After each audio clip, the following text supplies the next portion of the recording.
Hello, and welcome to the Gaming Fix YouTube channel.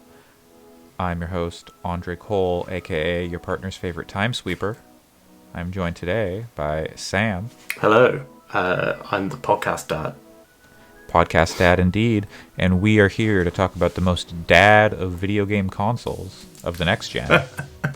We are here, we're the only two who care about doing this. We are making predictions for the Xbox Games Showcase, is that what they're calling it? Yeah, that is happening on July 23rd, 2020, where they're going to be showing a lot of first-party games for the Xbox Series X, and apparently some third-party games too.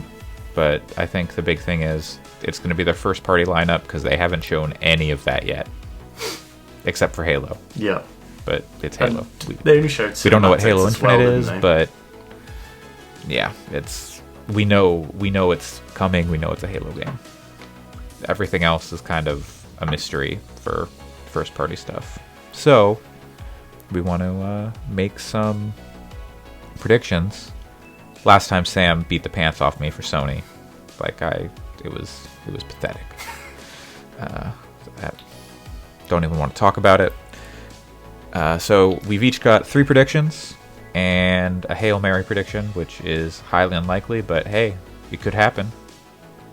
And so, Sam, I'm going to let you start. So 2 of mine are kind of safe. I'm going to start with probably the safest one. So, okay. A new Fable game is announced from Playground Games as the closer for the show. So, last thing they show. Okay. And it's like Square's Avengers game in that it's a single-player game with multiplayer raids.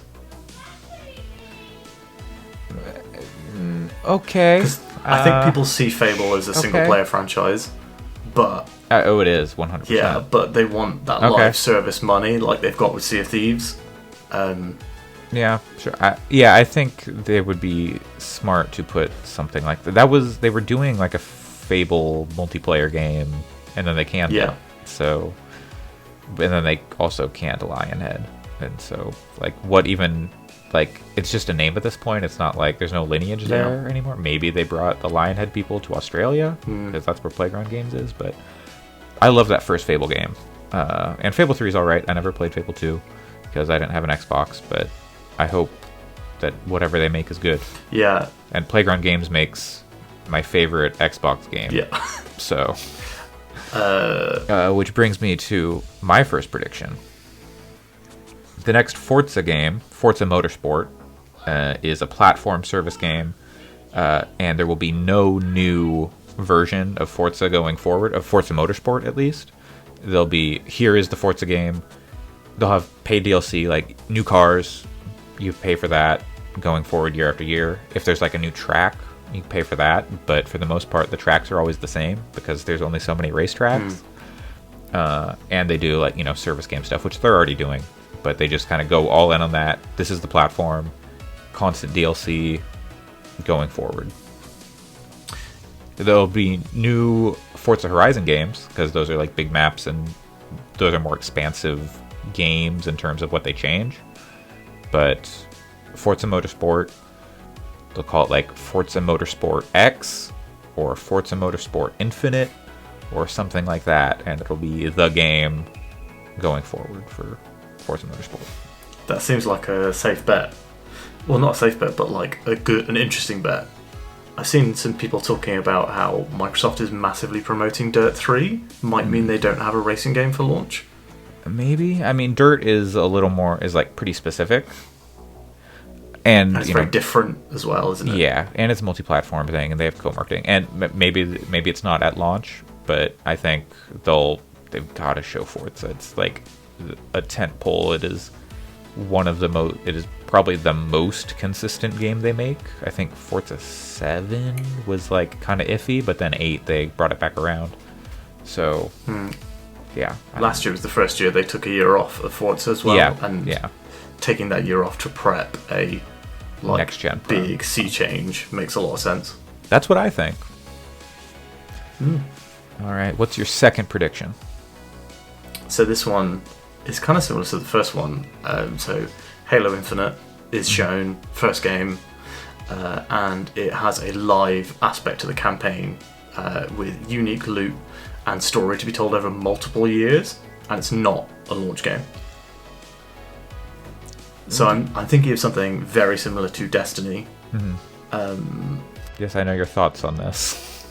Yeah, I mean, we've talked about this before, and I think that Microsoft has a subscription service, and they need subscription-style content to trap as many people as possible into that service.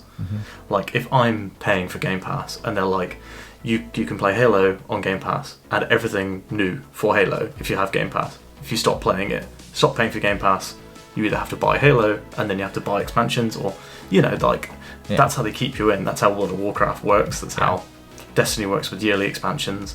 I think that that's the best way for them to keep going, is to have consistent content drops for this game.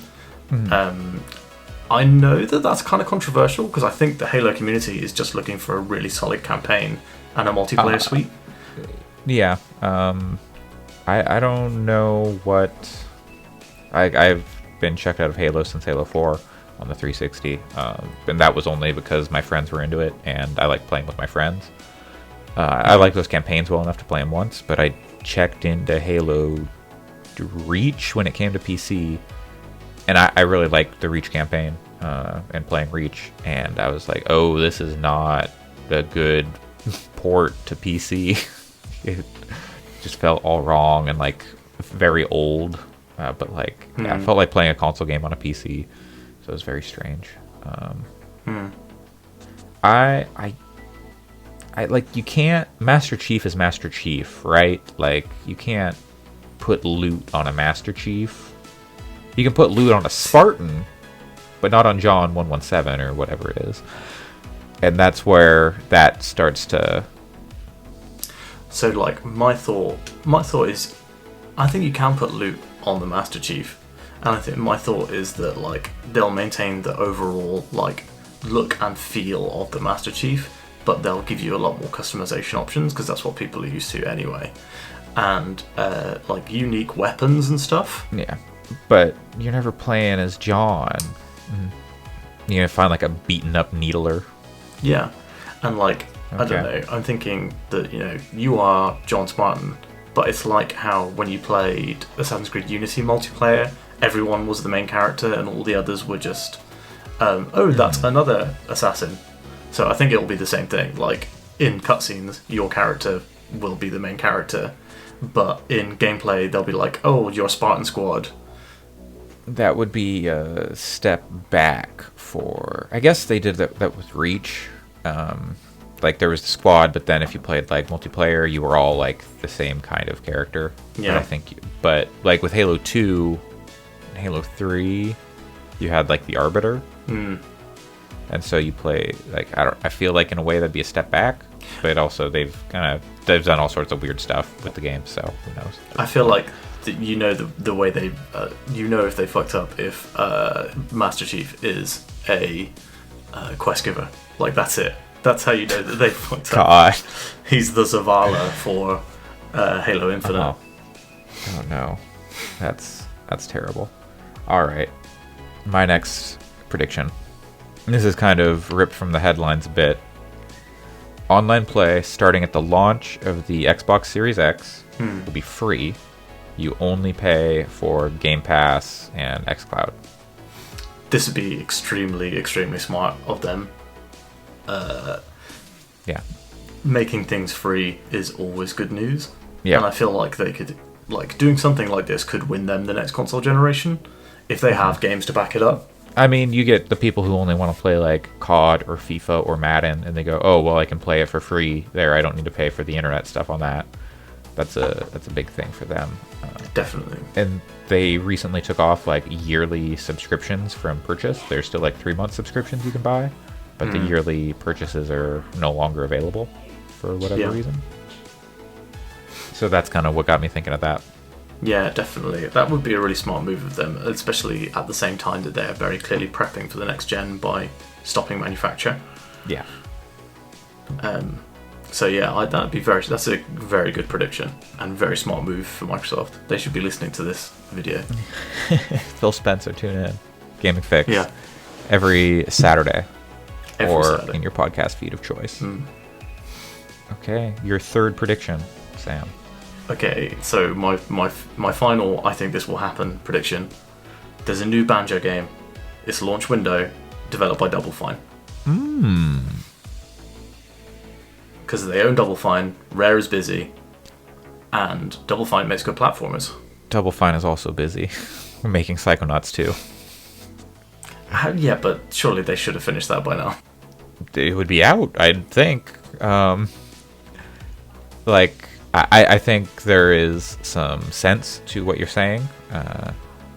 It might not be a full game. It might be something like Astrobot, where it's like a small, this comes packed in with every Xbox, like 5-6 hour platformer, which they then expand on as a live service every month. And the Master Chief is there, giving you quests. He's a quest giver. Yeah. I think that could be like a thing Double Fine could do, but I feel like they want to do their own stuff. Like, you know, or you get Double Fine because they make Double Fine games. Definitely. I don't think they would be a bad fit for Banjo, but also I think they're full speed on Psychonauts 2 trying to get that out. So the original prediction was Brutal Legend, and then I changed it to Banjo. Brutal Legend 2 or a remaster? No, Brutal Legend 2. Okay. But not for launch window. But I think Banjo, launch window, Double Fine, that'd be a fun move for them to make. Okay, yeah. I think it would be a fun move. I don't think it's a realistic move. Just because Double Fine is so... like, they do their own thing so much. But they haven't had, like, massive backing from, like, Microsoft. So maybe they are like, we want to make a Banjo game. Yeah, maybe, you know, Tim Schafer goes hand in hand and goes, hey, Rare, how about that Banjo? What if we could make something like that? Yeah. Alright. For my third bet, I'm actually going to swap my Hail Mary and my third bet, because I actually think my third bet is less likely than my Hail Mary now. Everyone who buys a Series X within the launch window, maybe 6 months from launch, gets a year of Game Pass Ultimate. I think that's very likely. They want that service. Like, buying a Series X is... I've actually got another prediction, but that's like probably an August timeframe one. But anyone who's buying a Series X is probably spending a good chunk of money. Microsoft doesn't care so much about getting people to buy the console. Maybe if they cared more about buying the console, I don't know at this point, really. It's like such a weird situation with Microsoft. If you know what I'm saying? They've just become this like incredible, very good value proposition. Yeah. Until you kind of look a bit deeper. I often feel like I'm like, oh, Game Pass is such a great deal, and then I'm like, well, I've had it all year and I've played 2 games. Exactly. I'm in the same spot. And every game I start on there, I never finish. So. Yep, 100%. I think I finished 1 game on Game Pass, and that's Outer Wilds. I would have played Outer Wilds on Game Pass if it was on PC Game Pass, which is far more limited than console Game Pass. It's cheaper, but it's far more limited. So I would like to see that expand, but I don't think that's going to be the time for that. So yeah, my prediction is there's going to be, if not a year, like a significant chunk of time, 3 months, 6 months. At least 6 months, yeah. Something like that, to get people like paired with like free online, like, hey, free online and 6 months of Game Pass, you want to buy an Xbox, because that's a whole bunch of games, because games are going to cost $70 now. Imagine if they're like, okay, yes, you have to buy a new console, but you don't have to buy any games, and you don't have to pay to play online for a year. You don't have to buy a new console. Well, you have to pay for Game Pass, but then also you get the streaming. So, who's to say? Yeah. Because you could just play all those games streaming on like any exclusives. Well, I guess not any exclusive, because there will be games that won't come out on the Xbox eventually. Like, I imagine Deathloop won't come out on Xbox. Or at least on the Xbox One. It'll come out on Xbox Series X eventually, it's what I believe has been said. It's a timed exclusive anyway, yeah. Okay. Let's hear your Hail Mary. Okay, my Hail Mary. This is also kind of ripped from the headlines. Okay. Microsoft announces they're in the final stage of buying Warner Brothers Interactive, Oh God. and announces the Harry Potter RPG and Mortal Kombat versus Injustice for 2021. See, the thing is, I don't think they get the Harry Potter, or like those games will come out. Like at least Harry Potter will come out. Maybe they could make Injustice versus Mortal Kombat, but like they're not getting the DC license. If they're not making it already. No, they said they don't get the licenses, but they do. They're still able to negotiate for those licenses, and I'm sure there could be some deal, but no one's doing more Injustice. You know what I mean? I mean, they could totally do more Injustice. Who knows what the next NetherRealm game is? I mean, nobody outside of NetherRealm is doing Injustice. So if Microsoft owns NetherRealm, then I would assume they have the rights on lock for Injustice. I mean, I'd assume there's some sort of deal with WB, like we get first right of refusal on like any licensing deals. I would assume in this I'm seeing Harry Potter as being a not exclusive, so Microsoft releases that on every platform, but it's free on Xbox. And it's like every studio they've bought that has a game coming out like 6 months later or a year later, like it's still coming out everywhere because those business deals are done. But I'm seeing Mortal Kombat vs. Injustice as being a exclusive to Microsoft platforms. Sure.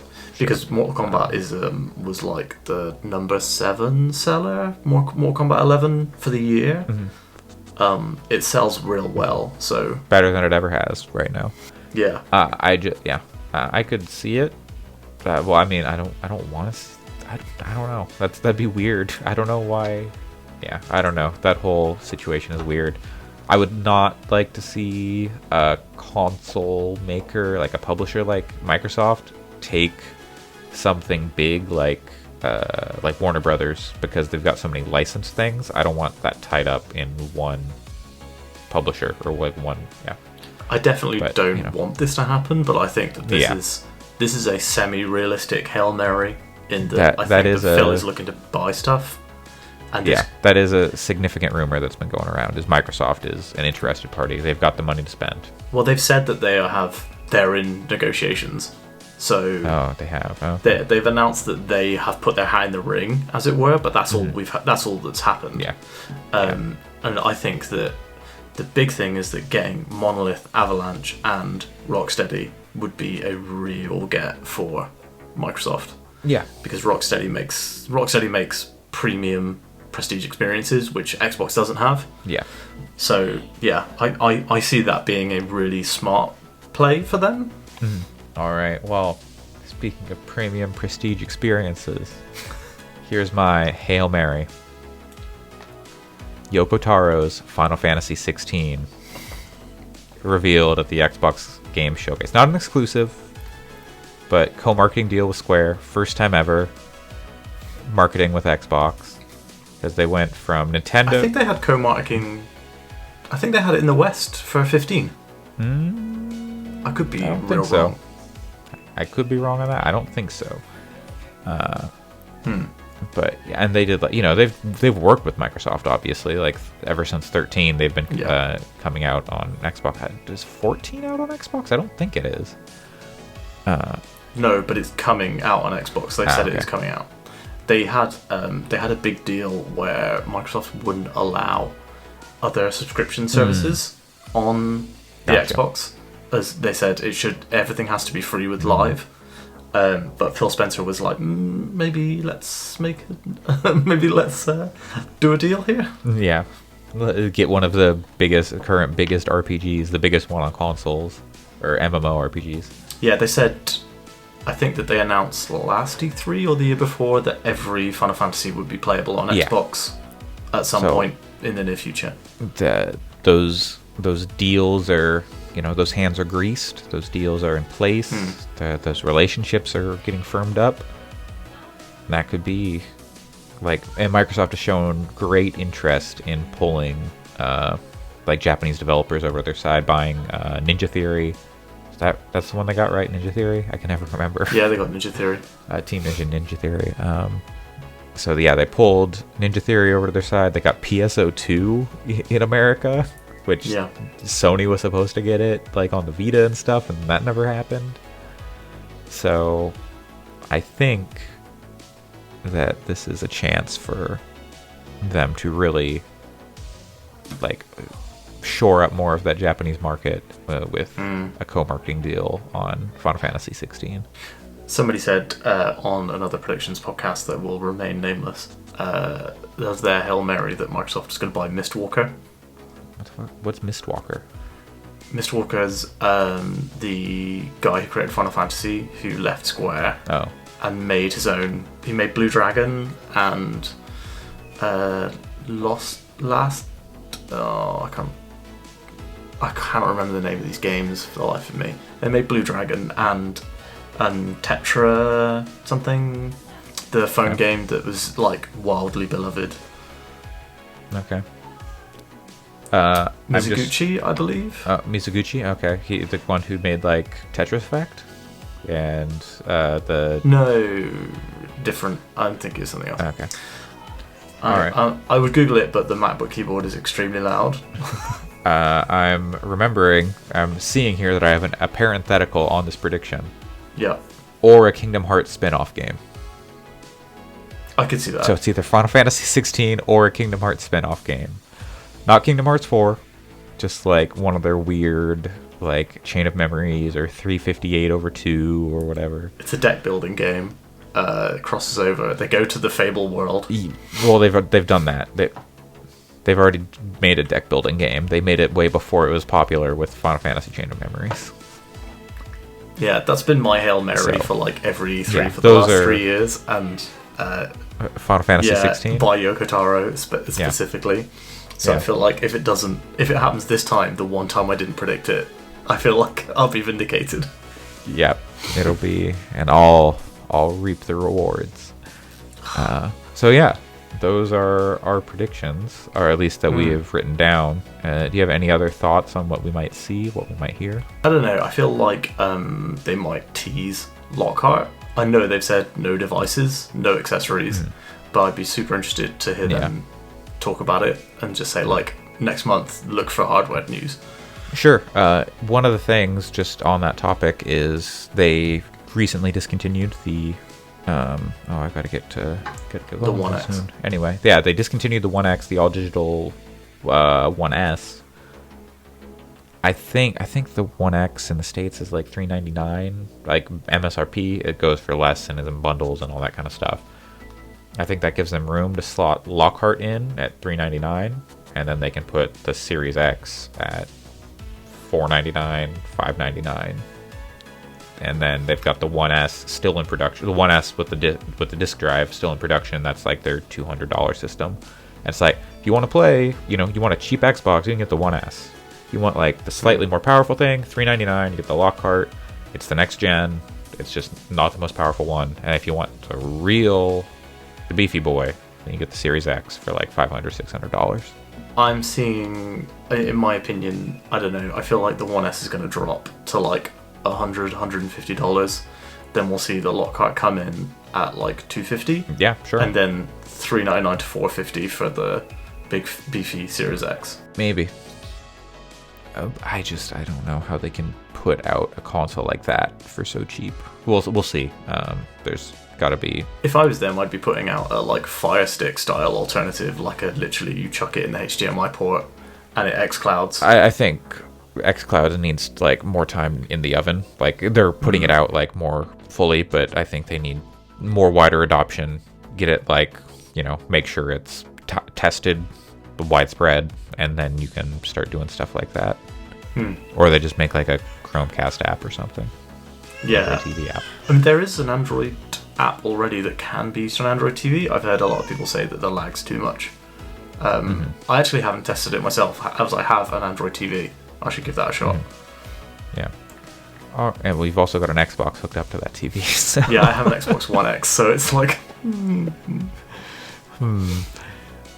Well, I think I heard Crying Baby, which I think means Todd Howard is going to appear at the Xbox event, and he is going to talk all about Starfield, is really what I think is going to happen. One of my predictions was going to be that they opened with Skyrim. So yeah, that would be just to counter Sony's Grand Theft Auto 5 move, Microsoft's like, oh yeah, we can do it too. It opens on the intro to Skyrim. It's just like fade out or fade in. It's like, oh, traveler, you look tired. Oh, you're awake. Whatever. Fade in and it's just Phil Spencer sat in the Phil back of the car. sitting in a wooden wagon. Oh, you're awake. Green screen in his home office. Man, that would be real good. All right, and then they use that, and then when the dragon comes in, it's to reveal that Scalebound is back on the table. It's back in development. We all thought it was Nintendo, Yep. but it's actually back at Xbox.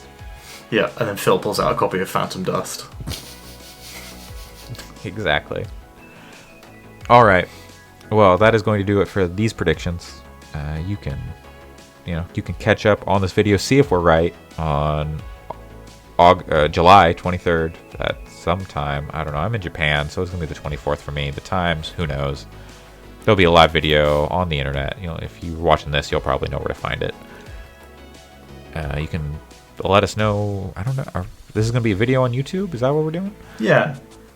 Okay, we can, leave your thoughts in the comments down below. If you think we're out of our mind, put your own theories, your own predictions down there, and we'll check in, I guess, next week or after the event or on the podcast somewhere about who was right, who was wrong, what actually happened.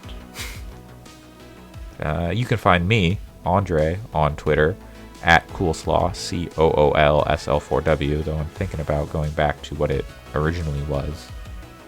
But don't worry about that. You can check it on the podcast at Fix Podcasts on Twitter, spelled with a FYX instead of FYX Podcasts. And Sam, where can people find you? You can find me on Twitter at SGCH. All simple. right. Yep. Thanks for joining me. And I hope may the better predictor win. May I win? Yes. Okay. Speak to you soon. Wow. Okay. Bye-bye.